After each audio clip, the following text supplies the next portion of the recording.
9 horas e 20 minutos aqui na capital amazonense. Agora a gente parte para um assunto que a mulherada gosta, tá? Porque a mulher que comanda, né? A mulher que manda, né? Não. Como é que é, Ricardo? Eu tô só de enfeite aqui, mas é só pra... Ó, estamos apoiando aqui. Vai já cortar o teu microfone aí, o teu áudio. Rafael Campos deve estar assistindo você, hoje ela tá no comando aqui da máquina toda, então ela tá com esse poder. Vou censurar. Estamos no mês de março e o mês de março ele ganhou um momento especial desde o ano passado, que é a campanha Elas Têm o Poder. Ou seja, durante todo o mês de março tem debates, entrevistas, podcasts, reportagens sobre a situação da mulher, os espaços que a mulher ocupa, os desafios que ela ainda enfrenta na atualidade, casos, projetos que ajudam outras mulheres. A gente tem uma série de entrevistas nesse mês e hoje nossa entrevista é com a advogada criminalista Catarina Estrela. Seja bem-vinda, ela já está aqui no nosso estúdio. Seja bem-vinda, doutora Catarina. Eu vou pedir que o Ricardo faça as honras. Então vamos lá, doutora. Primeiro, muito bom dia. Um prazer imenso ter a senhora aqui na nossa programação da Band News Difusora. E para começar, doutora, eu queria perguntar, eu já acompanhava a senhora de notícias relacionadas à sua área, que é uma atuação, eu acredito que seja bastante complexa, né? E não pelo menos o que eu observo, assim, procurando advogados para conversar, para analisar algumas situações, que é a área criminalista, né? Eu queria perguntar para a senhora, e bastante curiosidade, como é que foi para a senhora se debruçar sobre essa área, que não é, vou colocar aqui entre aspas, habitual que uma mulher também esteja, né? Não sei se essa é uma impressão minha, mas com relação a você, quando você vai procurar fontes, advogados, poucas vezes você encontra uma advogada mulher que trate sobre esse assunto e a senhora fala super bem sobre esse tema. Primeiro, bom dia a todos, obrigada pelo convite. É sempre uma honra poder falar sobre assunto tão relevante e feminista aqui de carteirinha, então estou sempre às honras para falar sobre isso. Na verdade, nós temos um grande número de advogadas criminalistas mulheres, mas, de fato, por questões de estrutura, né, me parece que os homens sempre aparecem um pouco mais. Eu já exerço advocacia criminal na área, esse ano eu completo 15 anos, né, então... sempre peguei casos de grande repercussão, com essa complexidade própria do que você está falando. E isso, assim, a advocacia criminal, ela é complexa. E nós temos um grande número de mulheres, sim, participando. Na verdade, hoje, um grupo de advogadas que eu tenho aqui da advocacia criminal é muito mais mulheres do que homens.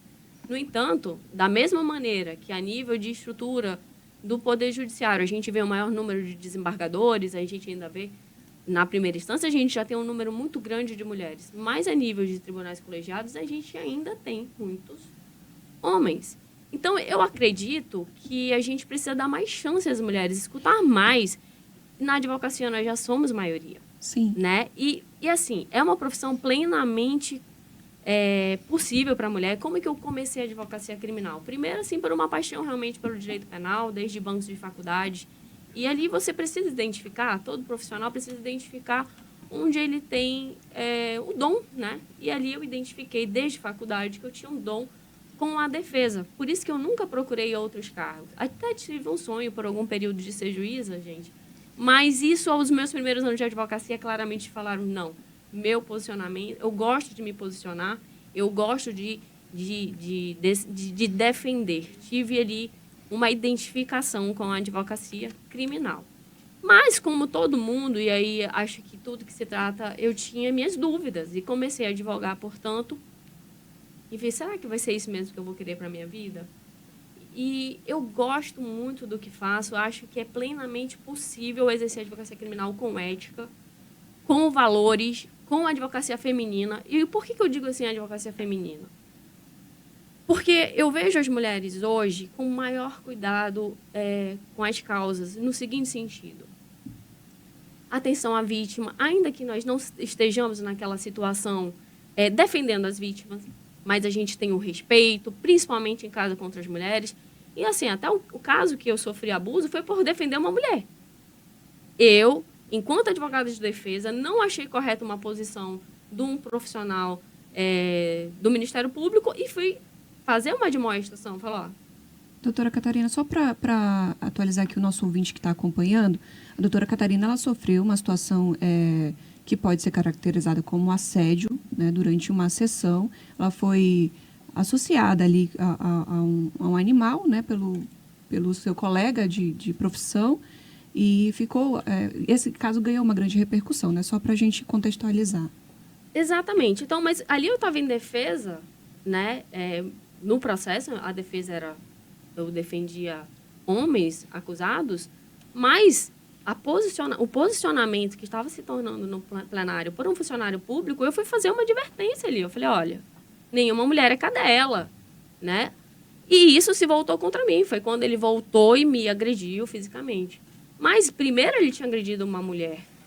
Imagina. E é isso que é a sensibilidade que eu vejo nas mulheres. Então, o tratamento que tem sido visto, a gente precisa mostrar isso, inclusive para a advocacia. Todo mundo viu aquele caso de Santa Catarina numa audiência em que o advogado foi extremamente preconceituoso com uma vítima. Então, nós não temos mais esse espaço. E a advocacia feminina, eu tenho visto essa postura de respeito às outras partes, principalmente na questão estruturante. Porque o machismo é estrutural e tem que se dizer que o homem muitas vezes não se percebe ser machista. Não. Né? Normaliza. Tem uns que normalizam umas frases que já chegam, me arrepio quando eu escuto. Exemplo, isso é clássico. Quando um homem fala uma determinada coisa, ele vai se desculpar, ele fala assim, inclusive, jamais eu ofenderia uma mulher, até porque eu tenho mãe. Gente, isso é tão óbvio. Porque eu tenho mãe, porque eu tenho irmã. Gente, pelo amor de Deus. Não existiriam, então, machistas no mundo, porque todo mundo nasce de uma então, mulher eu jamais e de seria uma mãe. homofóbico porque eu tenho amigo gay. Exatamente. Tipo isso, com a questão do racismo também, que tem gente, eu não sou isso porque eu tenho um amigo. Gente, isso é um típico da pessoa não se perceber, né? Não perceber os seus espaços. E até nessa sua situação, eu ouvi de colegas, de homens, dizendo, isso é besteira, é um exagero você fazer uma repercussão tão grande em torno de uma associação mínima ali, né? Minimizou a situação. Falei, não, cara, foi completa falta de profissionalismo, estavam numa sessão, né? Falta de respeito a colegas de profissão, uma falta de respeito aos presentes, né? Isso geralmente, não cabe. Quando a gente tem essa dúvida se foi um caso de misoginia mesmo, né, ataque à mulher por ela ser mulher, você faz a seguinte pergunta: ele faria isso se fosse com um homem? Né? Ele falaria dessa forma se ele fosse um homem?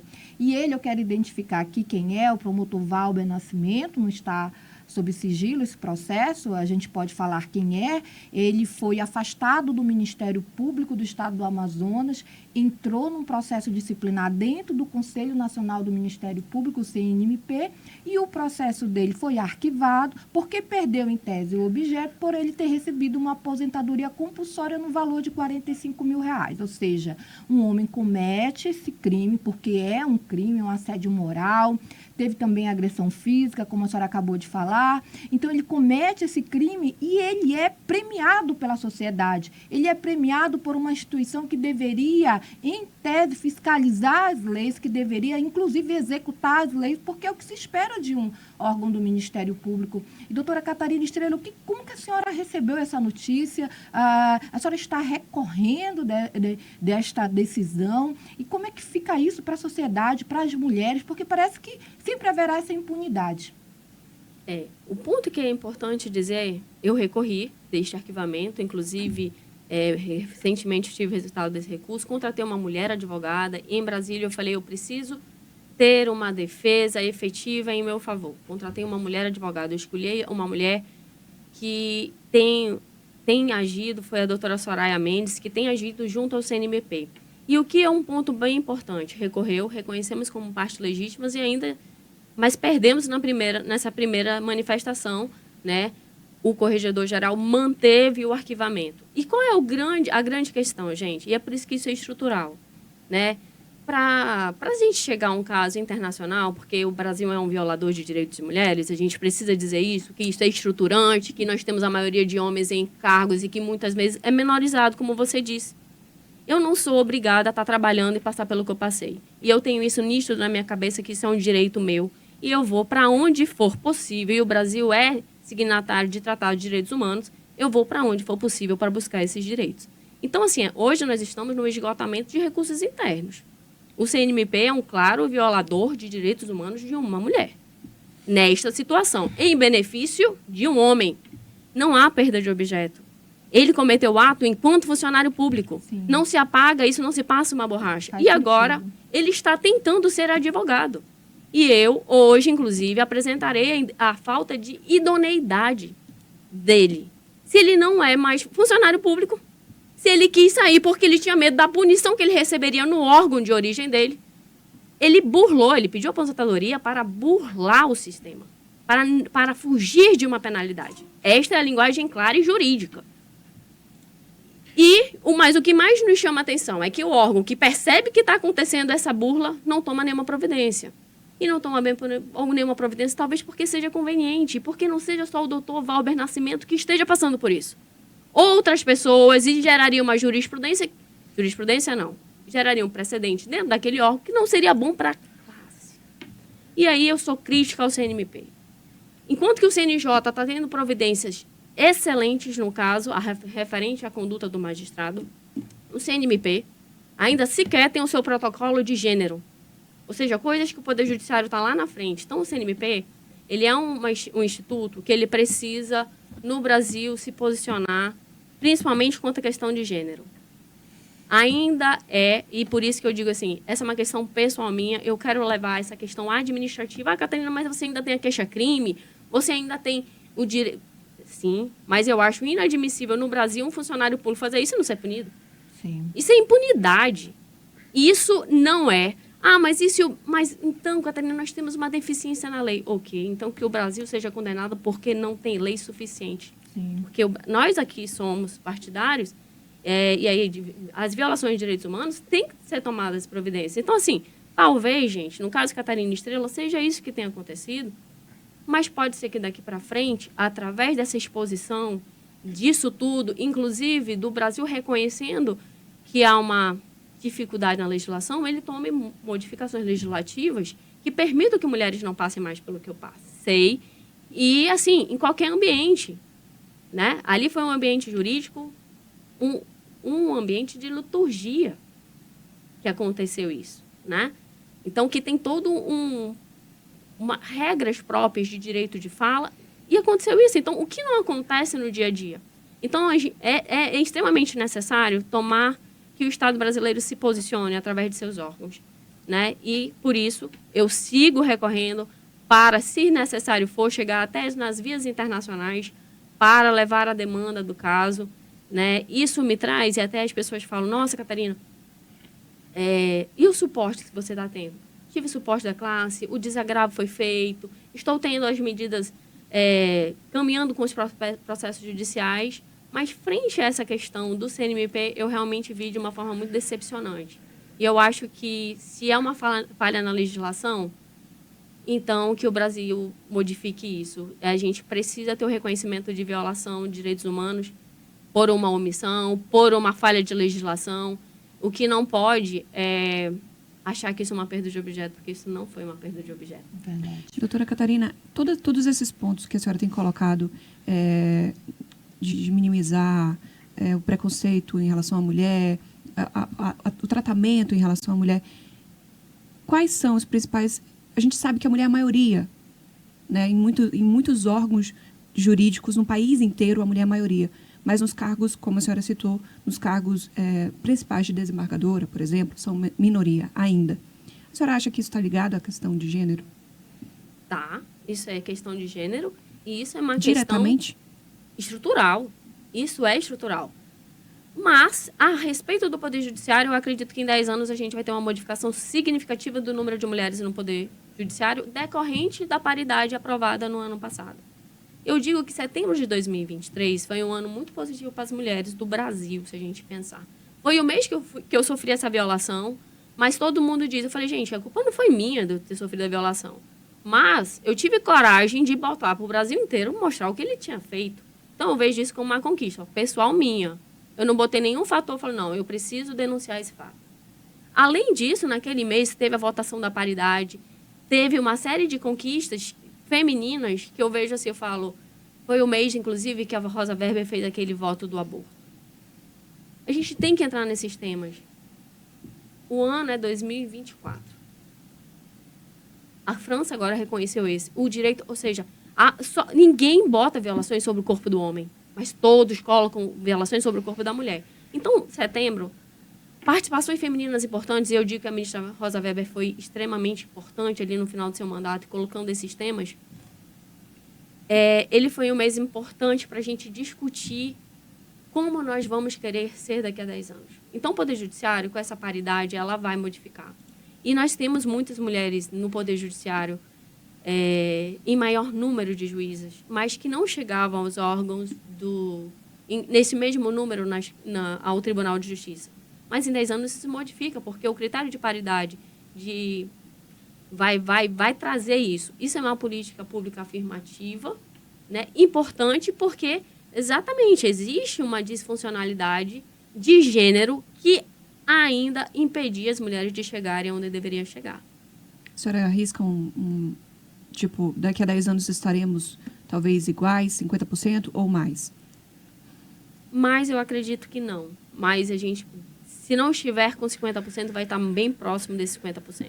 E o que eu costumo dizer se a gente está falando de machismo estruturante, porque as pessoas não se percebem, vem da base, vem desde a educação primária, muitas vezes.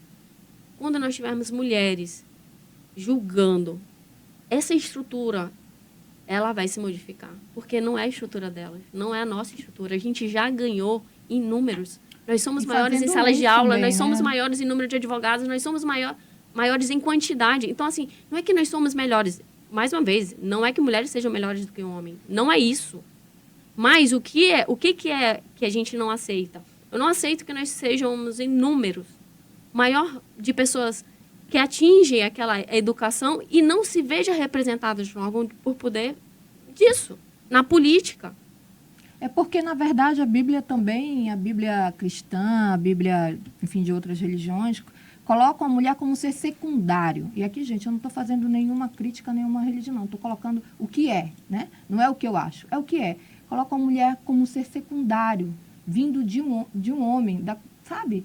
Então, como se desde criança você tem esse fundamentalismo religioso, como é que se vai moldar um cérebro de uma criança para um homem entender que a mulher não é um ser secundário e ele não levar isso para a vida dele? Porque é difícil falar e homem entender. O Ricardo quer fazer uma pergunta, a gente vai deixar aqui que ele já está cutucando e já está dando o fim, mas é importante a gente abordar também do ponto de vista do fundamentalismo religioso, que é isso que norteia muitas vezes o pensamento social, a construção do pensamento social do homem. Na verdade, doutora, inclusive tem participação de alguns ouvintes por aqui, a Débora falando como é que funciona isso na sua dinâmica de trabalho, se a senhora já sofreu algum constrangimento com algum tipo de cliente, uma má postura, mas a senhora falou de órgãos e instituições, e eu lembro que nós conversamos com a conselheira presidente Yara Lins, e ela falou sobre a criação da ouvidoria do Tribunal de Contas, isso em 2024. E aí eu recordo que em 2010, 2011, foi criada a Procuradoria da Mulher no Senado, querendo ou não, ainda é recente. E mais recentemente ainda, a Assembleia Legislativa criou a Procuradoria da Mulher. Então são questões que estão começando a ter um debate agora. Eu lembro que a UFAM criou uma comissão recente também para analisar casos que ocorrem lá de assédio na universidade. E a gente vê aí, por exemplo, denúncias de magistrados, de professores como o professor Boaventura, né, da Universidade de Portugal, também, que é um outro caso que está ocorrendo. E agora, que bom que agora a gente fala mais claramente sobre isso, porque é algo que a gente já sabia, já conhecia, e não sabia os procedimentos a serem adotados. E agora a própria UFAM cria um procedimento ali interno para analisar isso e até criar uma maior segurança. Com relação a essas questões, o que a senhora avalia que os órgãos podem fazer para promover um ambiente de trabalho melhor, mais respeitoso e mais seguro, acima de tudo? A ouvidoria da mulher em todos os planos, ela é excelente. Desde a doutora Yara, muito bem, vivenciando na pele, né, um problema, falou, não, vamos dar essa assistência às mulheres, oferecendo esse suporte. E eu acredito que tenha que ser feito isso. Ainda há pouco ali no outro programa que eu participei, eu falei, nas empresas privadas, nós precisamos também ter canais de comunicação e de denúncia sobre esses fatos. Porque, assim, as mulheres passam por constrangimento, muitas vezes, de gênero, diariamente. Piadinhas, situações, e eu digo que o teu limite, qual é o teu limiar de dor? Cara, incomodou, você não tem que ficar passando por isso, aquilo já te desconcentra no teu ambiente de trabalho, tira a tua capacidade do teu dia de fazer o melhor. Então, assim, passou daquilo, tem que ter canais de denúncia. Ouvidoria nos órgãos públicos, sem dúvida nenhuma, assim como nas empresas também precisa ter. Um outro ponto que você colocou foi as procuradorias. As procuradorias da mulher, dos órgãos do Poder Legislativo. Olha, eu acho esse um tema bem sensível, mas é como assim, todo mundo, quando vai falar sobre luta contra as mulheres, a gente precisa ter um norte. As procuradorias, elas vêm como políticas públicas. E eu acho que, muitas vezes, eu tenho visto a procuradoria funcionando como uma delegacia da mulher. Então, para mim, precisa ajustar as procuradorias para que elas briguem por políticas públicas e ajam nessa frente, tá? E não, porque assim, se a gente já tem a Delegacia da Mulher, se a gente tem o Ministério Público que trabalha com mulher, se a gente tem várias especialidades na mulher, é isso. Mas a gente não tem, e aí a gente tem que trabalhar nisso, e é isso que a Procuradoria deveria identificar. Nós não temos uma legislação que ampare a mulher no ambiente do trabalho e que reconheça ela como grupo de vulnerável, como a gente tem na Maria da Penha. O que eu quero dizer com isso? Se uma mulher é violada dentro de um ambiente de trabalho, ela não pode ir na Delegacia da Mulher, ela tem que ir numa delegacia comum. Nós precisamos que a Delegacia da Mulher consiga oferecer a esse grupo de vulnerável, e essa vulnerabilidade ela não é só doméstica, ela é também no ambiente de trabalho, ela é também em diversas outras situações, que a Delegacia da Mulher tem essa competência. E aí a Procuradoria da Mulher, identificando o problema, falando com seus deputados, fala, vamos fazer uma legislação sobre isso? Então, eu vejo que o trabalho do legislativo, muitas vezes, é isso. Não ficar cobrando o que a justiça tem que fazer. A justiça precisa agir e quem vai resolver os problemas da justiça é esse combate ao machismo estrutural, propriamente dito, né? Então, eu tenho visto isso e eu estou me posicionando que eu acho que a gente precisa saber usar as nossas forças. E as forças legislativo, judiciário e executivo. Não é assim que a gente funciona? Alguns têm que legislar, outros têm que cumprir a regra, outros têm que fazer a interpretação da norma corretamente. Cada um dentro dos seus parâmetros. E porque cada um agindo, eu aqui falo como uma representante da advocacia, vivenciei uma situação enquanto advocacia e tenho voz para falar como advogada. Mas faço parte desse sistema de justiça. Então, muitas vezes, nós temos que separar o que dá voto do que é política pública efetiva. E é isso que está faltando. Política pública efetiva, principalmente para garantir às mulheres seus direitos e, assim, uma punição sobre os atos que aconteçam de forma efetiva. Perfeito. Nós estamos conversando aqui com a advogada criminalista Catarina Estrela dentro da campanha Elas Têm o Poder 2.0, que é a campanha voltada aí para as mulheres, né, para debater todas essas questões, esses desafios que a mulher ainda enfrenta hoje, infelizmente, mas a gente tem conquistas, tem avanços e a gente segue debatendo e avançando, não é, doutora? Agora, doutora, só para a gente finalizar aqui, se Diene e Ricardo me permitem rapidinho, eu estou recebendo algumas mensagens, principalmente de advogadas, que colocaram para a gente aqui o seguinte, que Valber Nascimento já era acostumado a tratar mulheres daquela forma, só que nenhuma delas tinha nunca conseguido provar. E elas lhe parabenizam pela senhora ter conseguido provar. Naquele dia, naquele fatídico dia, como a senhora conseguiu fazer aquela gravação? Só para a gente finalizar aqui esse caso, porque isso ainda, de alguma forma, angustia muitas mulheres. Bom, gente, eu sempre acho que, assim, eu falo, né, a mulher tem, em seus depoimentos, inclusive na Maria da Penha, um peso à sua palavra. Mas eu acho que sempre a gente tem que agregar provas de tudo que a gente tem. Justamente por saber que o Dr. Valber Nascimento já tinha sido agressivo com diversas outras pessoas durante o plenário do Tribunal do Júri, eu falei, eu vou gravar, e deixei gravando. E deixei gravando, é um direito meu, inclusive. O Código de Processo Civil, que é aplicado subsidiariamente no processo penal, me garante o direito de gravar audiências. Iniciei a gravação. Ele percebeu que estava sendo gravado e isso. Mas eu quero dizer também que as sessões do júri também são gravadas, o áudio. Tá? Mesmo se eu não tivesse gravado, estaria registrado. Entendi. Mas eu resolvi gravar até pela questão de prova, de momento e tudo mais. E ele falou não só uma vez, ele falou 2 vezes, e eu gravei as 2 vezes que ele falou. Então, meu primeiro vídeo tem uns 40 minutos, porque foi num contexto todo. Eu peço a minha reparação, peço que o juiz faça uma retratação, peço que o juiz tome conta do recinto e faça o papel de juiz, que é botar ordem no recinto. O juiz nada faz. Sim. E volta a palavra ao doutor Valber quando ele se sente muito à vontade de voltar a me agredir. E aí eu gravo pela segunda vez um videozinho menor, mas foi o que deu ampla divulgação. E o que eu quero com isso, gente, eu sei, o que eu falo é verdade, mas para tudo no Poder Judiciário a gente precisa de prova. E naquele momento eu falei nada melhor do que as pessoas conhecerem e tirarem suas conclusões do que ele mesmo está falando. É da voz dele, é escutando da voz dele o que ele está falando. E o machismo estrutural é isso. As pessoas não conseguem assimilar que estão sendo machistas. Então eu falei, nem que seja para ele escutar ele mesmo e ver as expressões que ele fazia, o destempero dele, a forma misógina que ele me tratava. Porque cada vez que ele fazia aquilo, ele olhava na minha cara. Ele falava assim, entre cachorros e cachorras, doutora Catarina, eu gosto das cadelas. Ele olhava na minha cara, ele me humilhava, ele tentava me humilhar. E eu vou dizer mais a Vossa Excelência, ele dizia a mim, eu não estou comparando Vossa Excelência a uma cadela, porque não seria ofensivo a cadela. Então, essas expressões, todo o rosto dele, qualquer um vê que é um ato de humilhação.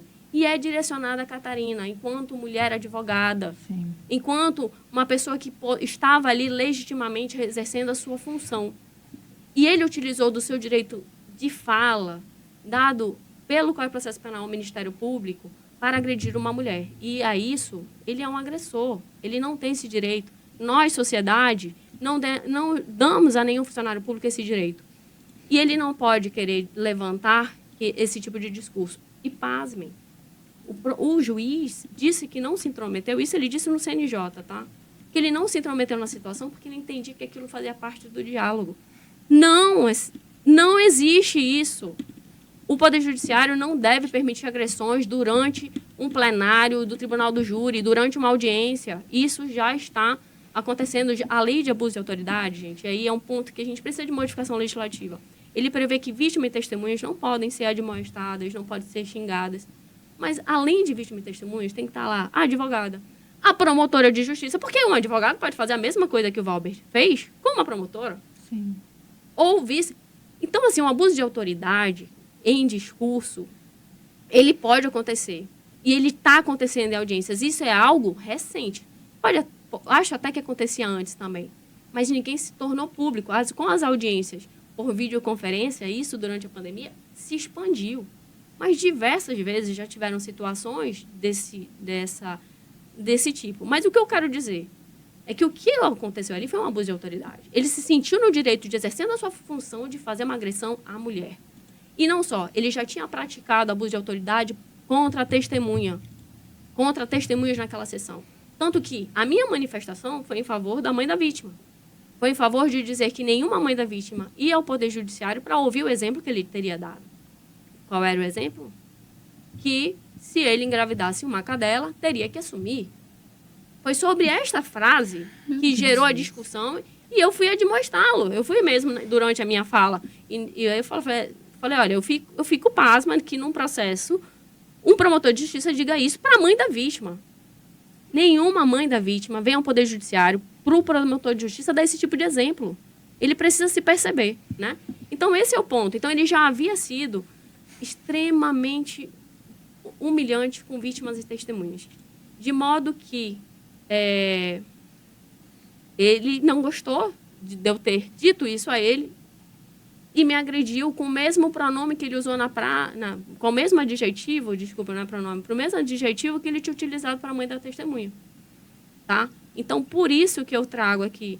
Eu fui ali, eu comprei uma briga por uma mulher e eu apanhei em decorrência de uma mulher. E por ser mulher. Doutora Catarina, eu quero agradecer a sua presença, suas informações foram muito... Foi uma colaboração ao debate, né? Esse amplo debate, principalmente sobre os espaços, o respeito à mulher no judiciário. E eu queria convidá-la para estar aqui mais uma vez conosco ao longo desse mês para tratar de assuntos relacionados a essa questão, que é muito importante, eu entendo, que a gente precisa avançar nesse debate, né? Amadurecer essa... Qual o termo que a senhora usou? Estrutural? Machismo estrutural. Acho que a gente precisa aprofundar o debate dentro deste assunto. Agora são 9h50. Eu queria só deixar espaço para suas considerações finais.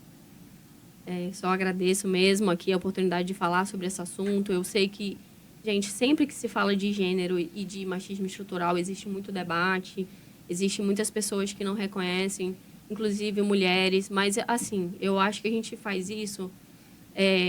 eu, sinceramente, não faço isso pela Catarina.